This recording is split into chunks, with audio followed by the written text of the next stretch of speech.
again to Entrepreneurs of Fuego. We're documenting your journey one digital footprint at a time. With me, I have the distinct privilege of having Diane Gogan. Gogan or Gogan? Gogan. Gogan? Gogan. Where's that last name? It's French. It is a French? So it's not a Gogan? Probably at some point along the line, yes. It's just gotten lost very its- lazy. It lost the Frenchness of It did, And I kind of like the Gogan kind of thing, but Gogan is perfect. How you doing, Diane? I'm great. How are you? I'm doing terrific. Tell us a little bit about what you do. So I do leadership development. I work with executives, community leaders, aspiring leaders Yep.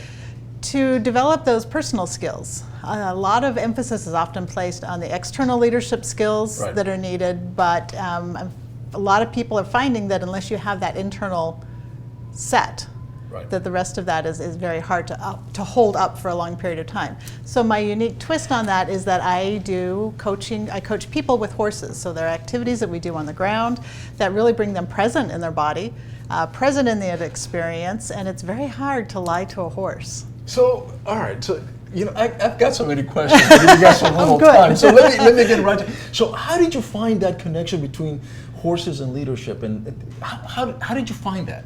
Is that It's something that has just developed over the years. I combined my lifelong love of horses Right. ever since a young child. When we moved to Arizona 7 years ago, that are was you a roper? I did rope a little bit in college. Nice. And so when I started my business here in Yes, Arizona yes. 7 years ago, I started incorporating that with the coaching work that I do and the energy work that I do. And at that time, I was working with people moving through life transitions and really started to see that need and that dynamic shift and change within people that really helped them embrace that inner leader.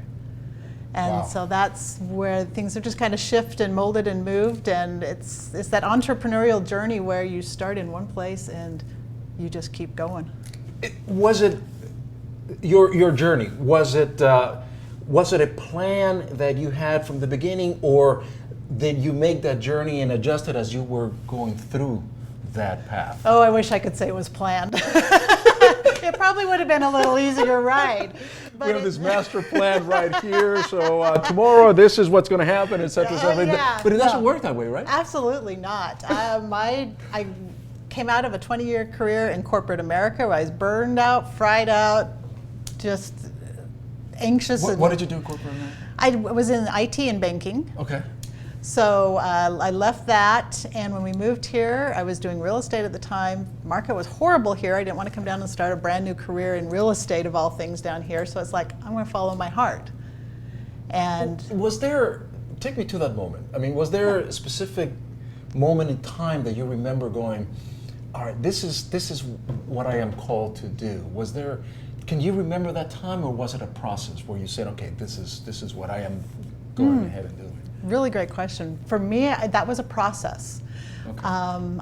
It was a dream, dreams, and I found it with even in my corporate career, in leadership positions and management positions, you were coaching, you were helping people, and I really, really loved that aspect of it. But it was also overshadowed by all the other responsibilities that I had and the positions that I held. And so, just over time, I just really started having this yearning to help people and to do more things. And Are there people that can't be coached, that maybe you find a little bit of frustration because you want to help them, you see that you, with your abilities, if they just do this, that they can be helped, and perhaps they're their own enemies, their own worst enemies? absolutely, all of us are 100% coachable, and all of us are Everybody. 100% uncoachable, because it all depends on what we really want. Very few of us know what we want. I have no idea what I want. You might not know exactly what that looks like. However, do you have a desire to do something? Do you have a desire to change? Do you have a desire to develop? Do you have a desire to grow? Do you have a desire to have a different result than what you're getting now? If yes is the answer to any of those, you're coachable. But you have to have that desire to change. Oh, absolutely. Because if you didn't have that, unless your coworkers, your family do an intervention and say, "Hey, dude, you gotta change," because whatever you're doing is not good. happening. Right, It's not good. right. Then you have to be self-aware that you need to change, that you need to change your paradigm, that you have to be coachable, that somebody else probably has a little bit of a better map or a better answer for the things that you're doing. Absolutely, and that's where mentors come in. You know, when we Right. want to learn something, we find somebody who's doing that or has been there, done that, who can guide us through what that is. In your experience, what triggers that episode? In other words, what triggers that individual want to change? Sadly, for a lot Is- of people, it comes down to pain. I was going to say, all right, is it you find these people that are just, in the trough, at the bottom of the valley, going, I'm so tired of hitting my head against the wall. Why Okay. can't I do this? You know, it's that I can't take this any longer. Something has to give. And that honestly was my story. That's why I jumped from a corporate career into entrepreneurship. you were in pain, you were in corporate, you weren't happy naturally. No, Was that your pain? absolutely. My pain was crying in the parking lot before going into work. Just gathering up every ounce of whatever I could to go in and make it through the day. You have a safe job, and I'm sure it was a well-paid job. Absolutely. But you're crying in the parking lot because you dread going to get paid by somebody. Yes, absolutely. In fact, it was a very high stress on-call position that my husband actually sat me down, and this was the second pain point that really got me to change. And he said, "I can't do this anymore. You're not the person I fell in love with. You're not the person I know. I'm tired of walking on eggshells. I never know what's going to happen, what the result is going to be, if it's going to be a good day, a good moment, a bad." He says, "I can't do this anymore. You have to make a decision. It's either your career or us." That was the ultimate pain point. And then you shifted. I said, "Okay, I'm done. But now what? Now what are we going to do?" But it was a that moment, that Yeah. decision right there, and that sort of changed your whole life. It did. Changed Because- my whole course. Right, because now you know that not only are you changing yourself, but now you realize that you can change others as well, right? I mean, that you can tell your story to others and help them change and ease that pain Absolutely. with horses. With horses. Son of a gun. How do you get I still don't get the horse connection, but you got to explain it to me a little bit better because I'm Absolutely. So what happens is that when somebody comes out to do some one-on-one work with me, all right. we go out and I introduce them to the horses, and we stand out in the middle of the arena with the horses free to move about as they want. Right. And I begin taking them through guided activities. And the purpose of those activities is to help them become very self-aware, because we disconnect from this very easily because we're all external trying to figure things out. So we reconnect in here, and we get immediate feedback from the horses. A lot of times we That's have amazing. learned to put on this mask Yes. of everything's good, everything's great, I'm successful, I'm happy, Sure. life is going well, but inside, you know, we're grumbling, we're crying, we're upset, things aren't going right. And the horses have that ability to sense when our energies are mismatched. What we're presenting on the outside is not what's going on the inside.